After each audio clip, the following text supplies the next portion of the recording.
Säde, Hormio. She's a Mary Skłodowska-Curie Fellow at Practical Philosophy University of Helsinki. Her research focuses on shared and collective responsibility. She received her PhD in 2018, and her thesis was on collective responsibility for climate change. The next year, she was awarded the Mary Skłodowska-Curie Global Fellowship for her research project, Complicity, Individual Responsibility in Collective Contexts.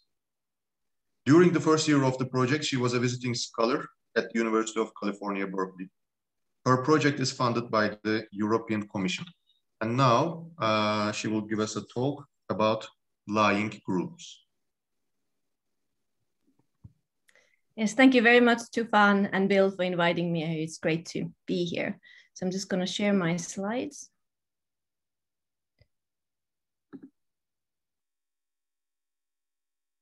Can everybody see them? Okay, great. So I will be talking about lying groups, or more like what does it mean when we're saying that a group is lying? So when we're saying in general that somebody's lying, then they're saying something that they don't mean or believe to be true, as long as the intention is to deceive. So it's not like you're sarcastically stating the opposite, or you're reading The Onion or something. So the idea is that you are trying to deceive somebody and saying something that you know yourself is not true. So I'm just going to stipulate that to tell a lie is to make a statement that you believe to be untrue, but want the addressee or addressees to believe. So I'm not going to be, I know there's lots of like complication around lying, and some people say that you don't need to have this intention to deceive, but I'm not going to go into any of those like further complications in the talk. I'm just going to stipulate that if this is a current account of lying, then what does it mean for groups to be lying? So if to tell a lie is to make a statement that you believe to be true, but want the addressee to believe, then how do we establish that a group believes that a statement is untrue? Because it's a bit different to saying that that's just individual person is lying than a group is lying, because we have to then also have an account of what is a group belief, essentially. So that's why in this talk, I'm going to be spending the first half discussing group beliefs, and then I'm going to be spending then the second half discussing my main claims, which are these. So I'm going to say that there's a narrative constraint for justified group beliefs, and this is made up of two components. I will call these narrative intention and narrative coherence. And the idea is that narrative intention looks at the process of gathering new evidence, and it requires that the justified group belief is formed in good faith. Whereas the narrative, that was narrative intention, and then narrative coherence requires that the new group belief cannot contradict earlier group beliefs or knowledge unless a coherent rationale for the change is given. So my suggestion is that only when the group belief meets these conditions, it can be a justified group belief, and otherwise there is room for a group lie. So I'm not giving a definite account of a group lie, but what I'm trying to give is that through this narrative constraint, it's easier to see that when a group is lying, because a lot of the things that some might feel that they are controversial to say whether or not the group is lying, when we apply this narrative constraint, we can actually say that they fail to meet these conditions, and then the group is lying. So I'm going to give an example of that at the end of the talk. But first, let's look at what is a group belief. So when we're discussing group agents, stating their position on a given issue is not as simple as summing up the beliefs of the individual members. So while a group might believe that P, its members might not believe it. Because the decisions and the course of action that members vote for in their roles, within the roles of the group, might not be what they would opt for in their private lives. So we're kind of having our membership hat on when we're trying to, when we're either debating different options, or we're voting on different issues, or even the way we're behaving, for example, at our workplace. So these kind of group positions, beliefs, decisions are a product of people thinking within their roles. I think an important factor here is the ethos of the group. So this is from Tuomala's work, its goals, commitments, and the answers the group has collectively accepted to be its view regarding the matters that are vital to it. So these group positions, beliefs, decisions, and so forth are often the result of compromises as the group tries to negotiate these different viewpoints and interests of their members. And also discursive dilemmas, for example, discussed by Petit, can further complicate this picture. Although a group belief, decision, position, statement, and so on is often the product of a compromise to a certain degree, and as such does not necessarily neatly map onto beliefs of the individual group members, each of whom are thinking within their roles, I believe that there is still a strong linkage between what the members in roles believe and what the group believes. So I don't think that we can say that group beliefs are not conjured out of thin air. They're based on the beliefs of the individuals within their roles, and they're also importantly shaped by the ethos of the group, and also often deliberations then within the group that are done while you have your membership hat on, and then you're influenced by the ethos of the group. I'm going to be saying more about this soon. So accounts of group beliefs are sometimes divided along the lines of summative and non-summative accounts. So these kind of summative accounts, for example, acquaintance, argue that if all or nearly all of the members of a group hold some belief, then aggregately the group itself holds such beliefs. Whereas these non-summative collective accounts, for example, Margaret Gilbert's, deny this and demand joint acceptance of the group belief instead.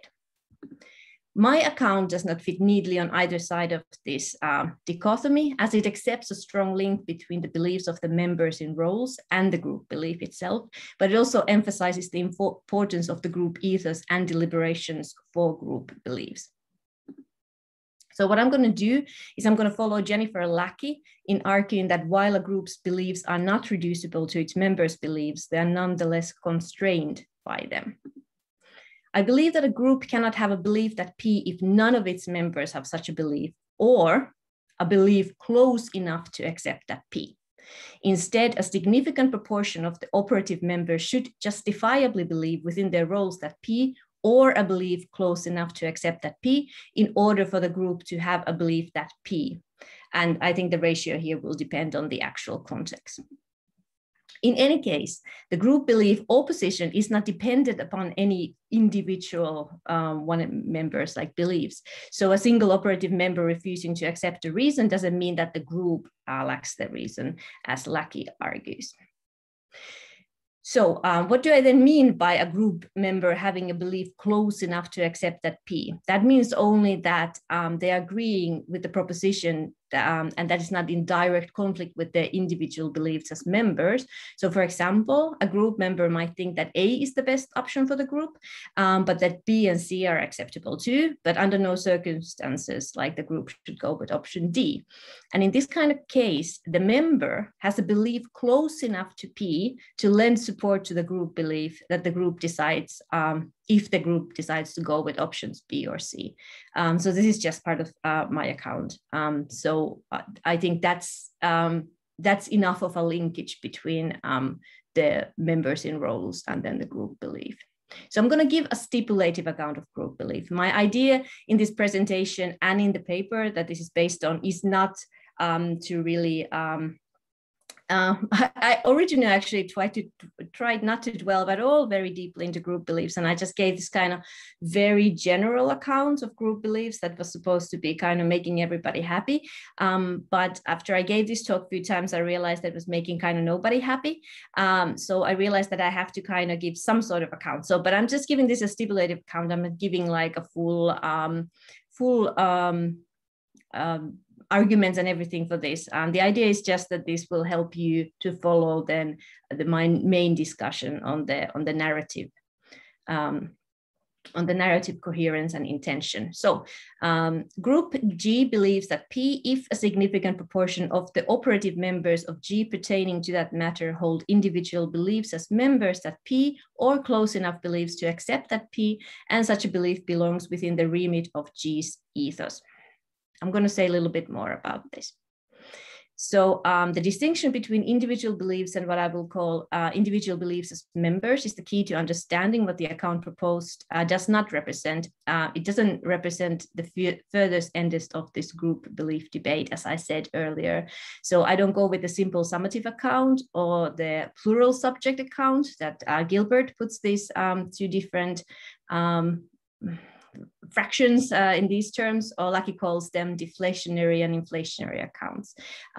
So this is just what I said already earlier, that it's not like a simple summative account, but it's not like this group acceptance account either. So when an individual holds or forms a belief as a member of a group, the ethos of the group is already involved. So members look at the issue from the viewpoint of the collective, and their individual deliberation is affected by their role and the ethos of the collective, just as it is when the group deliberation is taking place. So what I mean by that is, for example, if you have some lone group member, for example, representing the group, say maybe some sort of industry gathering, or maybe at the info desk of a department store or something, then this individual member, when they're giving their answer, so they're kind of acting as the spokesperson for the group, right? If somebody like approaches them and asks like, well, would you guys be interested in this? Or what's your policy on that? So they're thinking already within the ethos of the group, and they're answering things, and within their own role, of course. So they're not answering them as they would as kind of individual free agents, right? So it's already like, even without the group deliberation, like the ethos is coming in on what they are saying. But then there's, of course, group deliberation, which is this more kind of robust type of group belief formation. And the group members are still thinking within their roles and adopting the point of view of the group. So, you know, you're not coming in just as yourself, you're coming in as a group member to these deliberations. But these individual beliefs as members have the additional possibility of shaping the individual beliefs as members of the other people who are taking part in this group deliberation. So then you're affecting the group belief and even the group ethos, you know. So of course the ethos is always kind of changing along the years. So members it's not like a one-way, it's not a one-way street, that the ethos is there somehow frozen in time, and then it affects the people who come under it. It's also the people under it affect the ethos, and then the ethos affects them. So the group and the individuals affect each other. And then, of course, if you're having these kind of beliefs as members, then the belief in question has to fall within the ethos of the group. So it doesn't really matter if all of us here now, for example, have some individual beliefs about like our favorite soda, for example, even if they happen to be like, we all happen to like the exact same soda, it's still not a member, like it's not still a belief of now this workshop group, sorry, that soda is the best because in the world, because it has nothing to do with what we're doing here today and tomorrow. So they have to fall into the ethos of the group. So, so this is like a bit more controversial claim now, what I'm saying. I did not argue that the group cannot be attributed with the belief that P just because it is something that they have not deliberated as a group. And I know not everyone will agree with me on this, but I do think that in some cases, a group belief can be attributed correctly to a group, even when the members have never discussed it directly. And this is where my account differs from these collective acceptance accounts of group beliefs, because I don't think the members of the group have to openly express their readiness to establish the belief that P as the group's belief. Instead, I think that a group's ethos is revealed not just through what it states to be its position, but also through what it does. So a group's beliefs could be revealed through its actions, and group beliefs can be formed unconsciously or unintentionally through the interaction of social norms within the group and the kind of members that the group has. And these kinds of things can be made visible by bringing the issue up, and then the beliefs can be changed through group deliberation. So for example, you could have some sort of a good or bad belief within the group that's just kind of formed there without anybody ever bringing it up. So it could be like kind of thing that like, so you have say like a media company, to follow Leonie's presentation, and it could be like that they never take up any controversial subjects, but they have never made this kind of debate on it. It's a new media company, but it's just this, it kind of goes without saying when new like journalists arrive that we only deal with this kind of fussier, nicer issues, nothing too controversial in their whatever journal that they publish in or something. Or you could have a group that can have some sort of maybe like misogynistic beliefs and stuff, even though nobody has really like publicly acknowledged it, but it just seems to be part of like the ethos of the group, and then kind of people are indoctrinated and part of the social norm. So I think this can be held that this is a group belief then, that for example, that we do not engage in politics, or women are less able than men to engage in abstract thinking, for example. But then these kind of things can be made visible, and then they can be debated as well. But I would still say that these kind of things can also be group beliefs if they fall within the ethos of the group and they seem to be shared there widely. Okay, as group beliefs are constrained by the beliefs of their members, changes in membership can then naturally affect the group's beliefs. But these, as I said already, like these group beliefs are never set in stone, and the ethos of the group is always in a state of flux to some degree. And Lackey points out that changes in groups' membership can also change the justificatory status of its beliefs. So with these collective justifications, allowing for change is required for the account to be realistic. But there's also some like limits to such changes. So they cannot be, group beliefs cannot be changing on whim, because for something to count as belief, there has to be a certain level of stability to the belief. Or as Lackey puts it in her latest book, that group belief is incompatible with judgment fragility, where the group deliberations are likely to yield different answers each time, even with the same available evidence. Okay, so that was the part, kind of background for the about group beliefs, so we can get to the justified group beliefs that I'm interested in. So we have knowledge about something only if proposition P is true. So this is now standard epistemology, and the belief is justified. So in the orthodox view in epistemology, true justified belief involves three things: that P is in fact true, that S believes that P, and that S is justified in believing that P. So the idea is that the method of arriving at the conclusion matters for our knowledge. Arriving at something randomly and purely by luck is not a justified means of obtaining knowledge, but what counts as a justification is of course a matter of ongoing philosophical debate. There's tons of paper on this.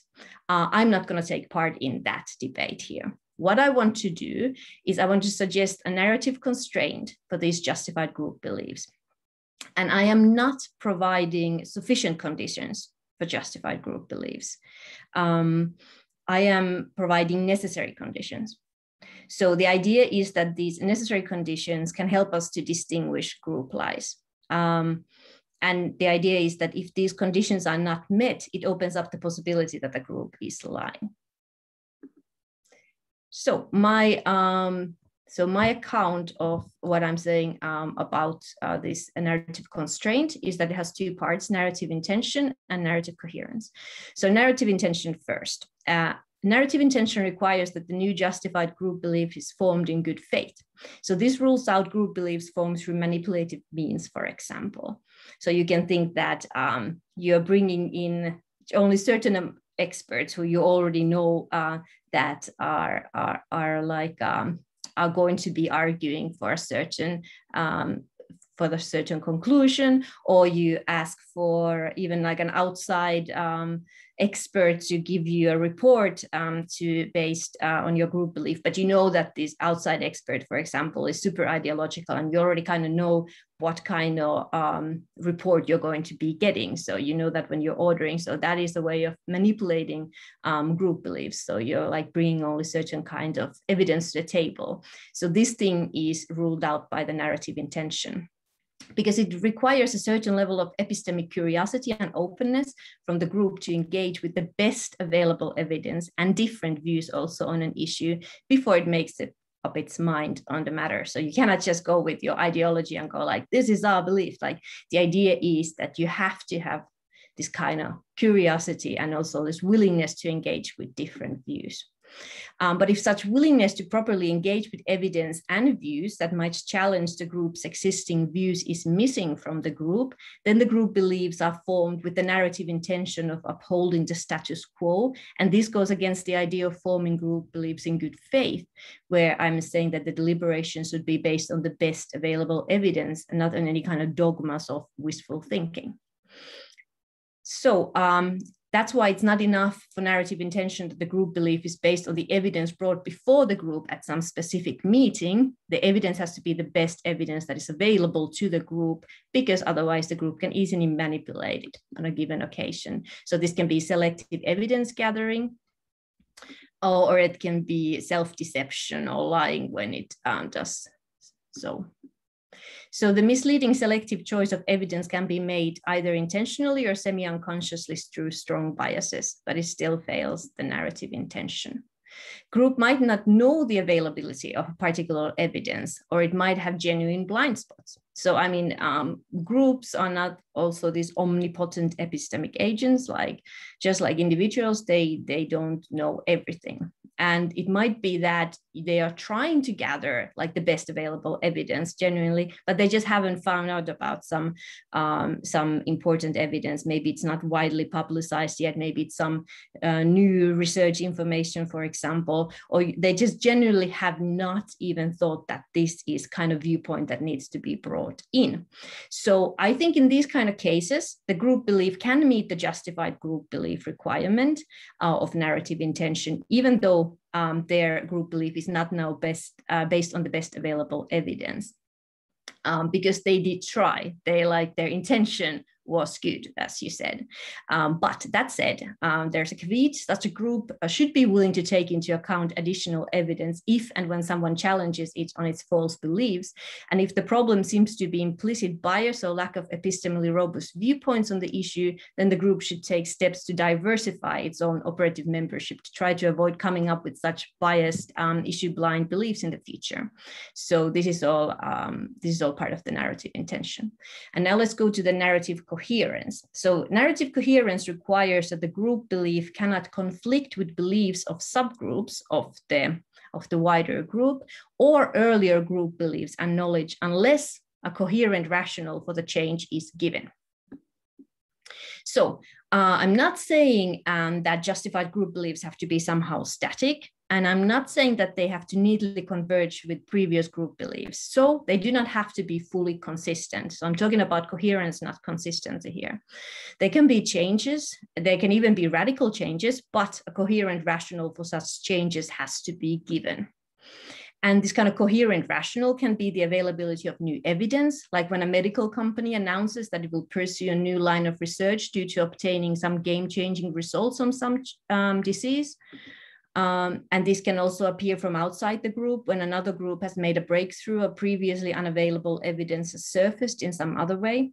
And then this can be also much more mundane things. So it doesn't have to be anything path-breaking or anything. It can also be that they've just made for example, market research thing and found okay, well, these kind of products sell a lot, so we're going to go with them. Or just in general, they found out through some other means. So it doesn't have to be this kind of path-breaking stuff. It's enough that it's just new evidence that they have. And this new evidence could also be about previously marginalized evidence gaining a stronger foothold in society, like when testimony is heard from groups who used to be sidelined in mainstream discussions. So that can also be new evidence for the group. So the kind of coherent rationale that I'm talking about, that can allow for backtracking on earlier statements and projects as well. As I said, it doesn't have to be consistent, it needs to be coherent. But as long as the group admits to the past faulty belief, for example, like when a government apologizes for the state's past treatment of minorities when it changes its policies. So that all fits within narrative coherence. With narrative coherence, not everyone has to be aware of the issue and the group's answer for it to be counted as the group's beliefs on view on something. So I'm not having any mutual awareness or acceptance either.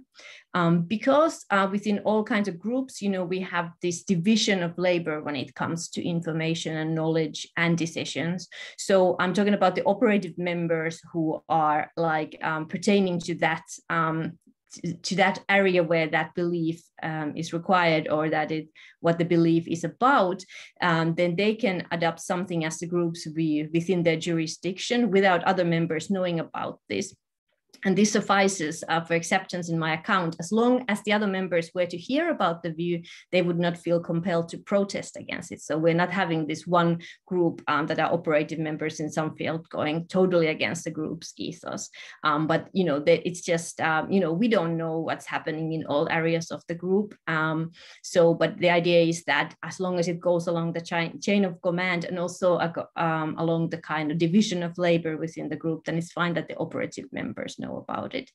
But there needs to be a coherence between a group's beliefs and its earlier knowledge claims. So for a belief to be counted as a justified group belief, the new group belief cannot be removed from the knowledge that the group has on the issue at hand. So ideological concerns cannot override evidence that the group already possesses. And here is evidence again from United States, as Leone had as well, the previous administration, for example, in the Environmental Protection Agency, they were trying to genuinely get rid of evidence within the agency because it didn't fit their ideological concerns. And they were kind of backtracking a lot of the things, for example, that climate change is not an important environmental issue anymore in America, and these kind of things. So you cannot, those kinds of things don't fit in with the narrative coherence condition. But something is not automatically a lie if the operatively relevant subgroups hold different views about the issues than the top level. So you can have some sort of issue, for example, that you need to ask opinions from two different subgroups, and then the operative level, like the top level, makes a decision on that. So I think the subgroups can hold justified group beliefs in light of their point of view and the evidence available for them. That is kind of coherent from their point of view. It can be something, for example, a compromise, then the final one, or then they decide, the top level decides to go with just one of the subgroups views. But they have to, again, give the coherent narrative for this thing. So a justified group belief cannot sidestep the operative subgroup's beliefs pertaining to the matter unless a coherent narrative for such an exclusion exists. So we cannot deny that, and we cannot deny group knowledge. So I'm going to give now quickly the example that I said I would give. So there's been a lot of debate lately about these disinformation campaigns that the fossil fuel companies engaged in, because they knew about climate change much earlier than it became public knowledge. So already in the 1980s, maybe even earlier, they warned the fossil fuel companies that urgent mitigation action is required, and that they said that fossil fuel companies should play their part, but these were kind of internal reports, and then what the fossil fuel companies decided to do instead is engage in these misinformation campaigns and lobbying to delay legislation. And there's the famous book Merchants of Doubt that tells the story of how they were using the tobacco industry tactics. And here are some examples. And these are from Paul Horn's Inside Climate News article. So here are some climate scientists inside fossil fuel company, what they were saying in the 1978. In the first place, there is a general scientific agreement that the most likely manner in which mankind is influencing the global climate is through carbon dioxide release from the burning of fossil fuels. So this was 1978. And in 1982, there is anonymous agreement in the scientific community that a temperature increase of this magnitude would bring about significant changes in the Earth's climate, including rainfall distribution and alterations in the biosphere. But what they were saying still much later than these, their own scientists, what they were publicly stating. So here's a chairman from 1997. Currently, the scientific evidence is inconclusive as to whether human activities are having a significant effect on the global climate.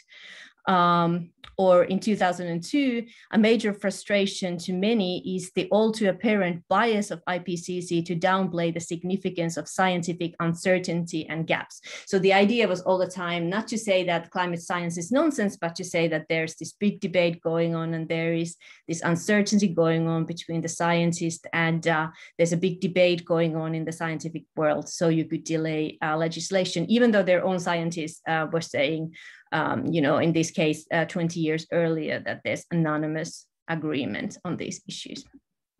Okay, so just quickly this example. So we have a fossil fuel company F, and it states in its consumers that P, that climate change science is unreliable. So this is what they're saying in their adverts, for example. So F believes that P, if a significant proportion of the operative members of F pertaining to that matter hold individual beliefs as members that P, or close enough beliefs to accept that P and such belief belongs within the remit of F's ethos. So, okay, so fossil fuel companies' impact on climate is obviously fits in within the ethos. So we're looking at what are the members, what are their beliefs holding. So remember that while a group's justified beliefs are not reducible to its members' justified beliefs, they are nonetheless constrained by them. So let's apply the narrative intention here. Narrative intention requires a certain level of epistemic curiosity and openness from the group to engage with different views and evidence on the issue. And in this case, it seems that such curiosity existed because F tasked its own scientists with compiling a report about climate science. And they did this early on when they first heard about the problems. So they did this in the 70s and the 80s already. And they were like, hey, how reliable is this science? What should we do about it? So they had this epistemic curiosity. So in that sense, they feel the narrative intention. But it has not engaged with this evidence in good faith, but it instead dismissed it or perhaps decided to hide it. So we don't know yet because we none of these, there's lots of different kinds of court cases around this going on in America, but also in other countries, but none of them have gotten as far yet that we would know what actually happened. But in any case, the narrative intention condition doesn't hold here. And then narrative coherence. So after surveying the evidence, F's scientists concluded that the science is real. But in this F's advertisement, there is a problem of narrative coherence, even if the executives and board members have, even if you would think that they actually are genuinely believing that climate science is unreliable, there is a problem because they are the operative subgroup. So because there is incoherence between what F knows about the science through its own experts, the knowledge that its operative subgroup, its own scientists say, and what it publicly states about the science. So it would be another matter if F stated in its adverts that climate science is reliable, but that no immediate action is required due to some economic concerns, for example. But this was not what happened in my example. So F's statement in the advertisement does not meet the narrative coherence condition either. So that's my presentation here, the references. Thank you very much for listening.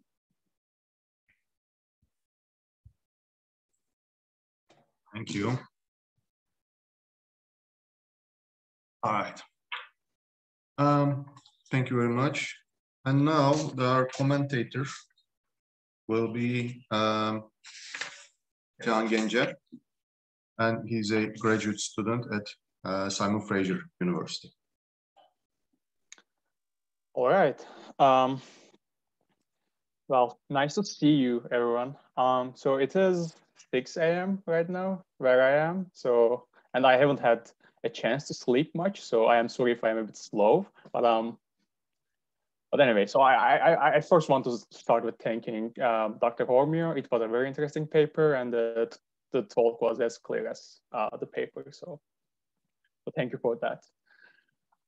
So I basically have two comments actually, and for them I want to share my screen. I have 2 slides. All right. So can you see my slide right now? You should see a white screen.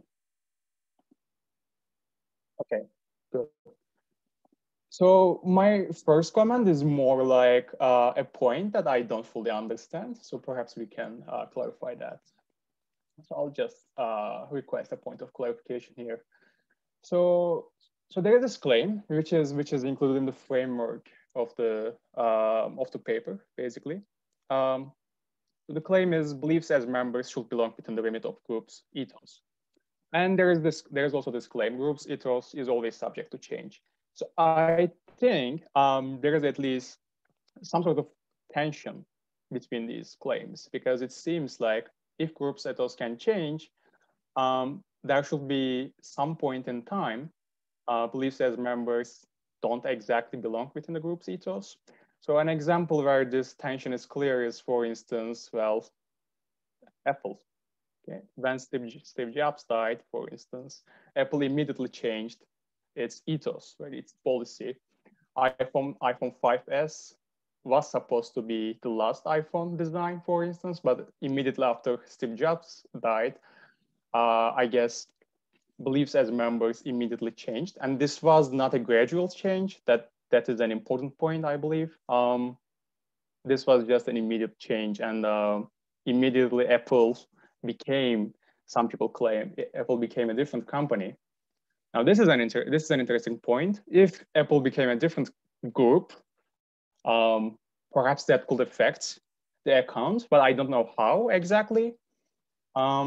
I think this is not a very this is not an objection. Certainly, this is just a point that needs to be clarified, in my opinion. Certainly, there can be a feedback loop. It seems like beliefs as members can somehow change groups' ethos, and groups' ethos can somehow affect beliefs as members. But it doesn't seem clear if we can eliminate the point in time where beliefs as members don't exactly align with groups' ethos. So that is just a small point, clarification perhaps. Okay, so so my main objection, or not exactly an objection perhaps, but just a worry, is about the main thesis. So I hope I am charitable enough. I hope I am clear enough when I say this. I think the main thesis is that the group G can lie only when it fails to satisfy either narrative intention or narrative coherence. So that I take to be the main claim of this paper. And this is a less than perfect formulation of the main thesis, I believe. So it basically amounts to the claim that group lying is possible when narrative intention or narrative coherence fails somehow. Now I basically tried to come up with a counterexample to this thesis, and my counterexample is depending on my one of my worries in action theory. Basically, that's one of the areas I'm mainly interested in. So I believe deception is the only action here, which is I think a conceptual problem. So there is a conceptual problem, conceptual gap between beliefs here that are presented and the action itself. So I believe, for instance, if you have the action, you don't actually have to act on that action. You don't have to act on that belief, and your action might be totally unrelated to the corresponding belief, which is an interesting feature of actions. But I think this also applies to group actions. So how does that work? So let's see an example. So for instance, let's imagine that a political group hires a group of qualified philosophers. Okay, perhaps their intentions are just to discuss their ideas. Okay, just to justify their political aims, goals, and they have good intentions. They are doing this in good faith. That's an important point. But that's perhaps a bad idea, but they do it anyway. And then this subgroup of philosophers somehow end up convincing the group that some sort of skepticism is correct. So this skepticism can be scientific anti-realism, can be external world skepticism, can be Freudian skepticism, it can be anything. But the basic idea is group ends up believing that skepticism is correct. Okay, and I'm just going to assume that here, since the group ends up having that belief, we have this condition, we have belief. And I'm just going to assume that skepticism is possibly true. So it is not logically impossible that it's true. And then I believe here we also, since group has this belief, group comes to believe that skepticism is true with good faith. And since this group of philosophers actually convinced the group, the operational members of the group perhaps, we actually satisfy narrative intention condition here, because it seems like there is no there is no ignoring evidence here, or there is no bad faith. They just end up being convinced that some sort of skepticism is correct. And I also think that we can easily satisfy narrative coherence condition because basically the group has no prior beliefs that contradict skepticism, whatever skepticism can be. The group is just a political group that has political aims, and they just end up believing that their political aims perhaps don't have any justification. They think skepticism is eventually, philosophically perhaps, is the true theory, strictly speaking. All right, so now let's also imagine that the group forms the belief that climate change isn't real, based on the idea that skepticism is true. So they are convinced that some sort of skepticism is correct, and they end up believing that climate change isn't real. Now again, they have the belief. They, in my opinion, satisfy narrative intention condition because they have the justification for it, and it is also coherent. However, since this is a political group, the group actually supports that climate change is real, but for political reasons. Now this is the part I want to focus on. Here, I believe that the group doesn't have an epistemic reason, perhaps, to deceive people, but they perhaps have a moral reason to do that. They morally, perhaps, believe that they should defend climate change. Or philosophically speaking, perhaps they are committing to some sort of ameliorative project. They're perhaps thinking that, well, if they defend climate change as real, perhaps that will be more beneficial for the society. That will be an improvement for the society, and they could actually end up changing the reality. Here again, the group's action doesn't depend on the belief that climate change is real. The group actually just believes that climate change isn't real, so they have the epistemic reason to deny climate change, but they also have a moral reason that basically overrides their epistemic reason to act on their epistemic reason. So basically they end up defending, or they end up publishing advertisements that that defend the idea that climate change is real, moral reasons. So I think we have a lie here. We have a group that's lying, but it is justified morally, although not epistemically, perhaps. And more importantly, it seems like this. We have an instance of group lying, despite satisfying narrative intention and narrative coherence conditions. Perhaps this is just like a point of clarification. This doesn't have to be a counterexample in itself, but yeah, I just wanted to point out that there seems to be a conceptual gap between the kind of action we are trying to talk about and the kind of beliefs, again, we are trying to use. All right. So yeah, these are my comments. Thank you again. Thank you, Metehan. Yes, Säde, would you like to respond to Metehan? Yeah, thank you very much, Mete.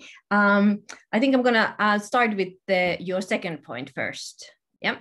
So can I just clarify that the idea is that the gap there that you're saying, the conceptual gap, is between what the group has kind of moral reason to do and what its beliefs are about the matter? Is that the idea, that's the gap? I mean, we can put it that way, yeah. Okay, cool.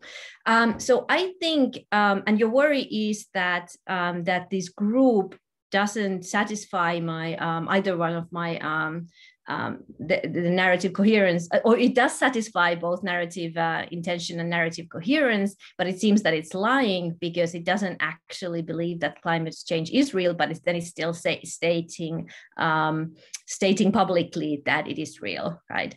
So I think that's an interesting example in the sense that the group is, not lying in that sense. They're saying climate change is real, but they are lying. So they're not lying in the kind of, they don't satisfy the group-like condition. Is so they're saying that P is true and P is true, right? So they're not like lying in that sense, but then it seems that they are still inconsistent in what they are saying publicly and what they're believing. So I think that's an interesting case of that. But I would say that, and I maybe have to think more of like of those kinds of cases. But I would say in this case, I don't think the political group feels the narrative intention here, because if the idea is that they're hiring this bunch of philosophers to help them to think through their belief about should or should we not believe in climate change, right? And then that doesn't fit my description of like kind of getting the best available evidence, because they shouldn't be hiring climate, they should be hiring like people who are experts in climate science, not like philosophers who are experts in like forms of skepticism, for example. So I would say in that example, it would actually fail at the narrative intention thing, because they're not like basing their beliefs on best available evidence. I mean, I love philosophy and I love philosophers, and actually do believe we have a lot to contribute even to public debates and politics, but I don't think in this case that would be the right group. So that would be more like, that wouldn't be the kind of case where they are asking some epistemic agent that they know beforehand is going to give them the answer that they want. So in that sense, they have a higher degree of epistemic curiosity that kind of group would have.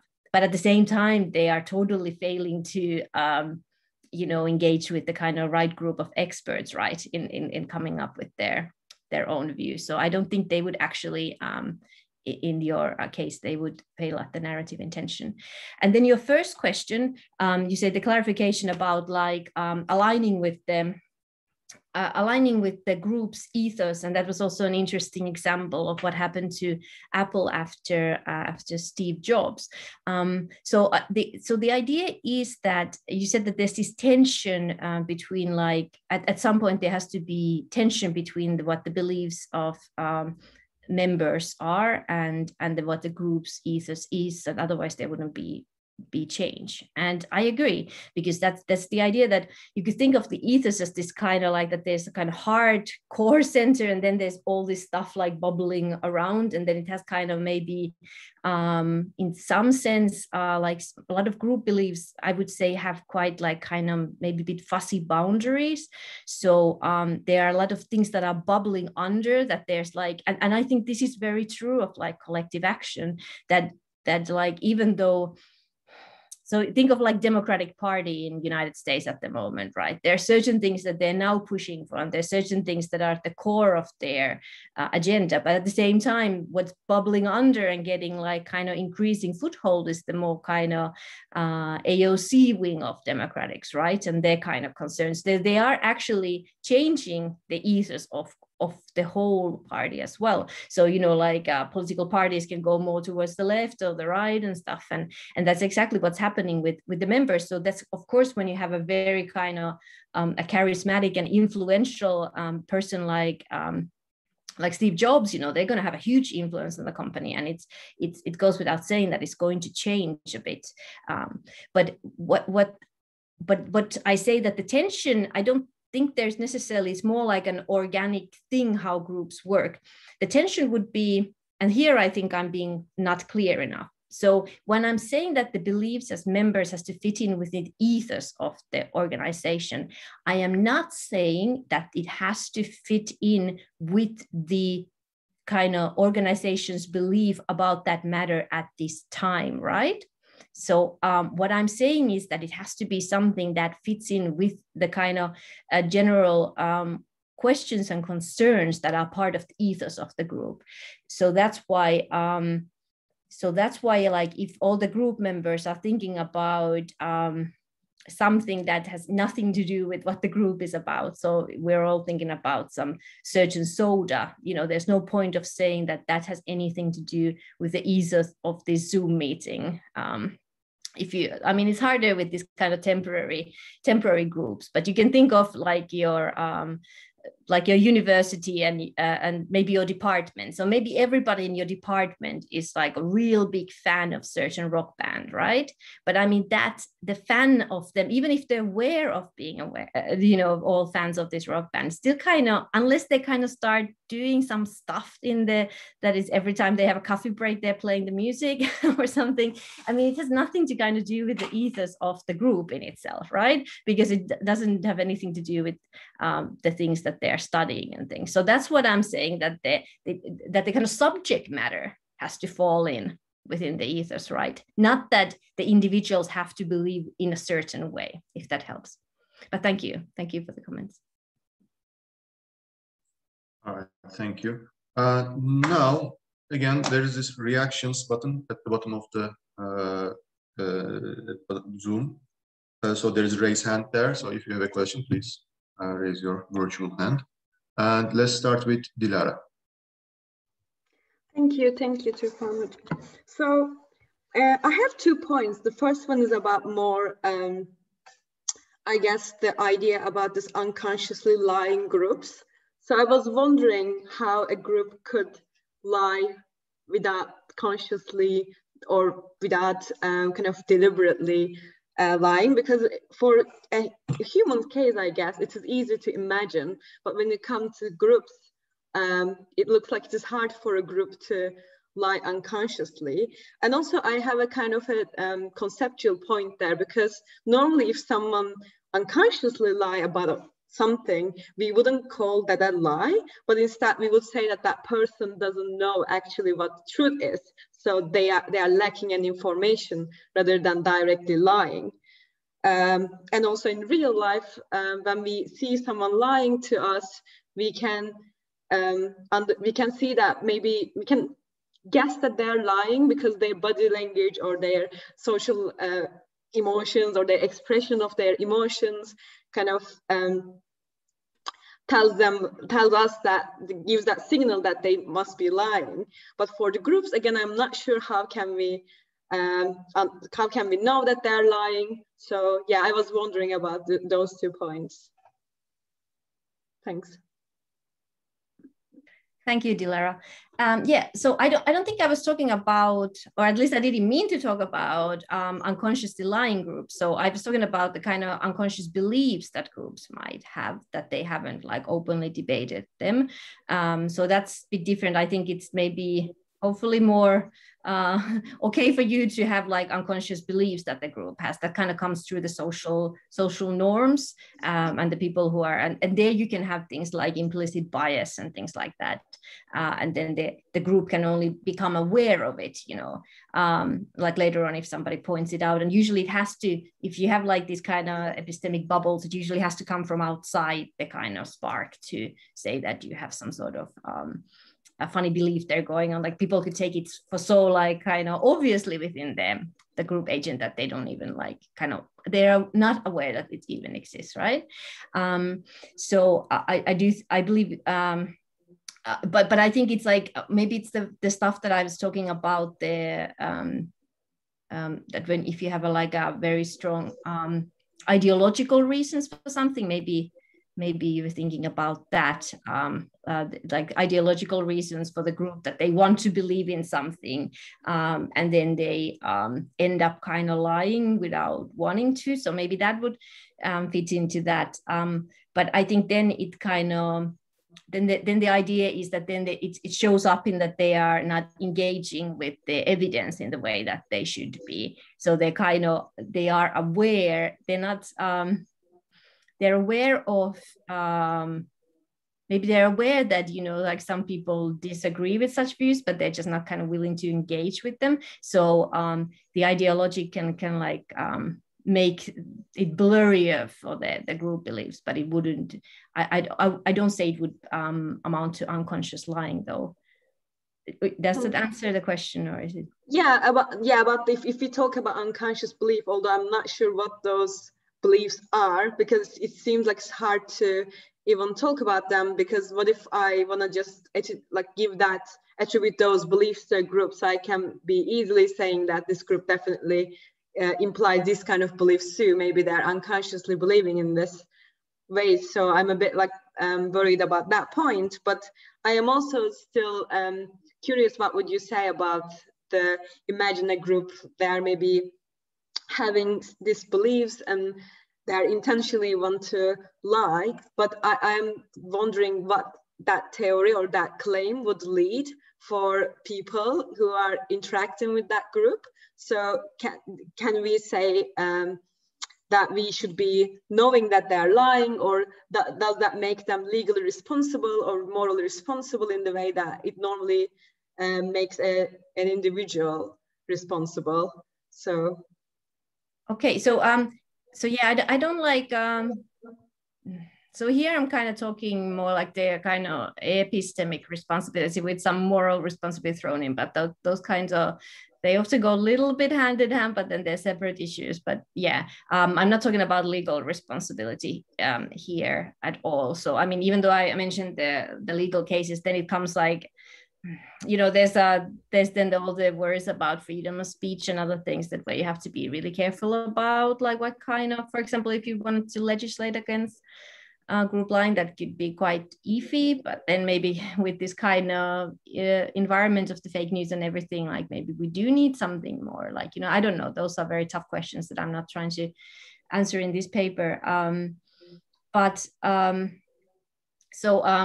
I understood, I might have misunderstood you, but if I understood correctly, then the idea is that the group has some sort of belief that the group is lying, but maybe some of the people within the group like genuinely believe that thing, so they're not kind of lying as individuals, was the idea. Yeah. So I think that's possible. So for example, like as I said, like the oil company, like maybe their CEO and the half of the board members like genuinely believe that, you know, like that it is like overblown, this you know, that the science is just not to be trusted, and it's ideologically like all these scientists are very ideological, and this is actually political stuff, all the science. But that doesn't really, in my account, still doesn't matter, because they are not the operative members of in terms of the in terms of like, do we trust the science or not? Those are the scientists of the group. And in group, especially of that kind of size and influence, you know, and they're engaged in, you know, technological field and stuff. They're not engaged in politics and stuff. It would be very bad epistemic practices if they wouldn't have those scientists, or if they would hire some sort of ideological people to be their scientists and things like that. So that's why I don't think it actually matters in that sense. It can make for interesting kind of psychological things and discussions about the ethos of the group, right? That's for certain, but it doesn't like it doesn't the narrative coherence is lacking if those kinds of beliefs because then it's not like it's not a group belief, it's more like a group desire that we want this climate change stuff not to be real, you know. So you have to base it on the evidence in those cases. Yeah, thank you. I'm just overall a bit worried sometimes when people discuss kind of beliefs or responsibility, there's so much like moral and legal burden coming with it. So thank you, but thank you. I don't have so much time. Thank you. Professor Ludwig? Let me wait and let somebody else get in, because I had a chance to ask a question after the first talk. Sure. Then Bill, and then Professor. Okay, so one thing I wondered about was this good faith condition on as it were non-lying, and one sort of worry I had about it was whether we should understand the group acts in good faith in a distributive manner or in a non-distributive manner, and I'm worried about either answer. So if you go distributive about it, then that seems to rule out something that strikes me as perfectly possible, namely that you have a group that's actually acting, it's functioning pretty well, even though each of the individual members is pretty cynical about how the group is working. Yeah. So it seems as though if the group procedures are all working okay, it shouldn't matter too much what the private opinions of the group members are. But if you go non-distributive, then the worry is that if you spell out what it is for the group to be acting in good faith when it's looking at its evidence, then there's a worry that this might actually presuppose a notion of collective belief. Yeah. So if you try to say what it is for the group to be acting in bad faith, it's, well, they look at a range of evidence that they don't believe is fully representative or something like that. Yeah. And now I'm worried. I mean, I'm not sure whether it'd be a problem for your view if it presupposed a prior account of group belief, but I get the impression that it might.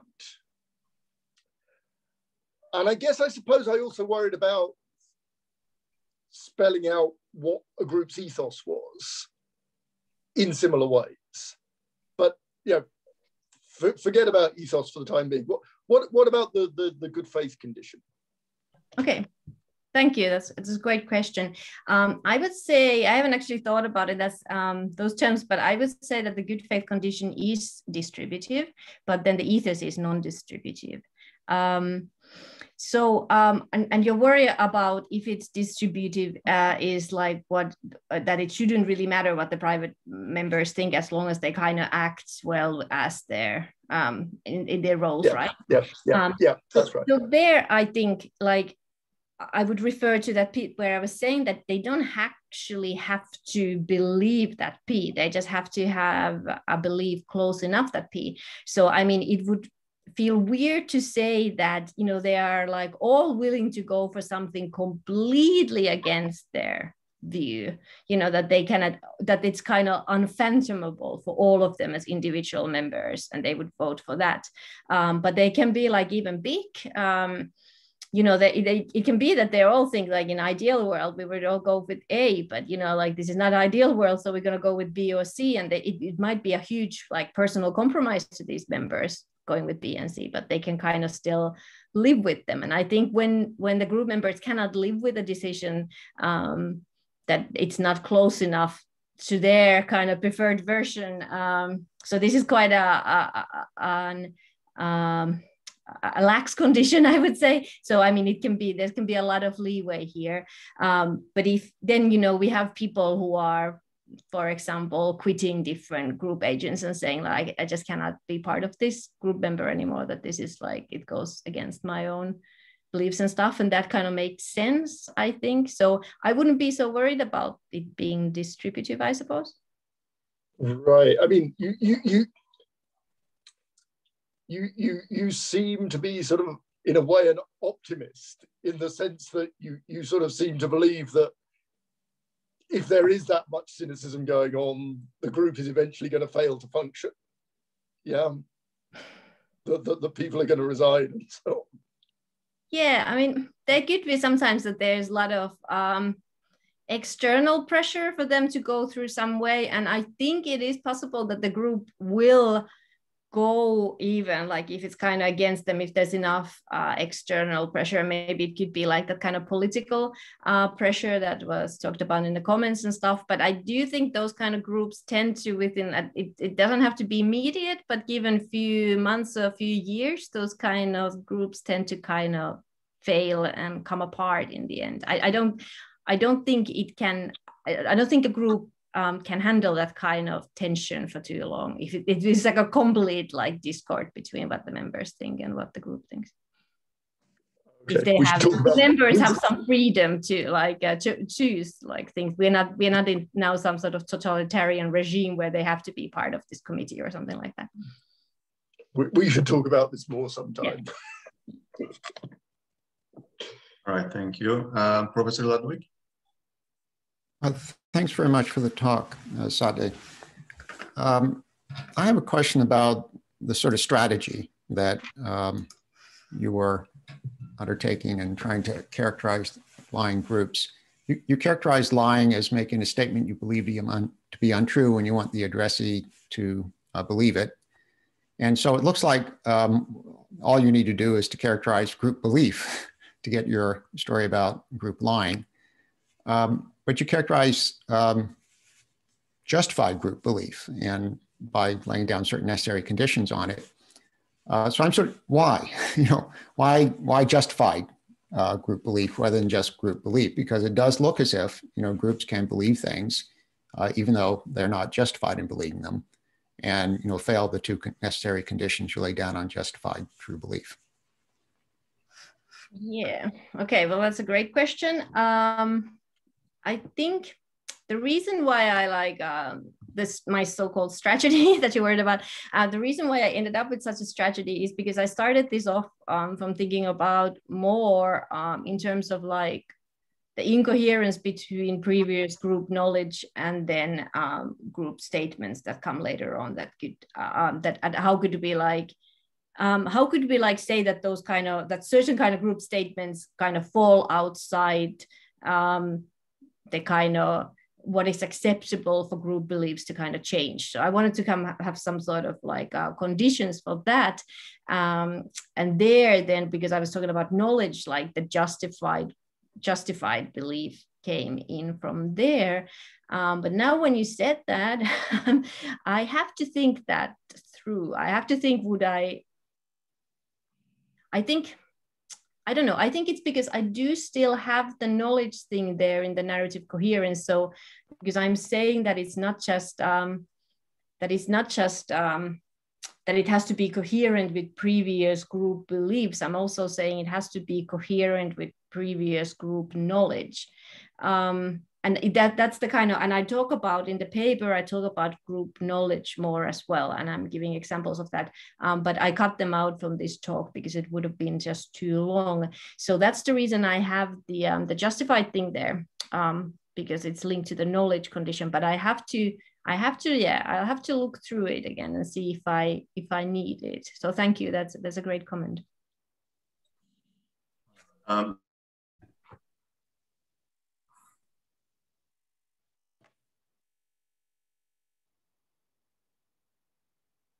Leonie, do you hear? Hi, thanks. Thanks, I really enjoyed this. I think mine is linked to some of the things that have just been said and actually linked to this question I justified, because I was wondering whether you have whether the group coherence condition places a stronger demand on groups in terms of what it is they can be said to believe than it does on individuals. Because it seems like I, as an individual, can hold incoherent beliefs all the time, potentially, and that doesn't seem like it's possible for groups on this account. So what that was making me think was that it sounds like it's almost like an externalist view of what the group believes. So the group doesn't necessarily know what it believes after all. It's what somebody who's looking at whether it's coherent from the outside could assess that they believe or not. And in a way that might make you think that, for example, the group could have beliefs that it doesn't know it has, in a way. So if, for example, the group thinks it holds the belief S, so it puts forward, it says a statement S, say statement S, but statement S turns out to be incoherent with everything else. And it turns out, oh no, you don't believe S after all, you believe not S. And I suppose I haven't really got it, my question is not particularly coherent, I think, because I'm trying to work it through, but I'm wondering if that's a different view of what it is to have beliefs and what it is for individuals on your account. And if so, whether that does make it a very externalist view of what it is to have beliefs if you're a group agent and then to lie, because effectively it seems like there's no room for a distinction between lying to yourself and lying to others for the group, if that makes sense to you, whereas there might be for the individual. I'm just going to write this down. That was a great question. Thank you. Yeah, I think that's a great question.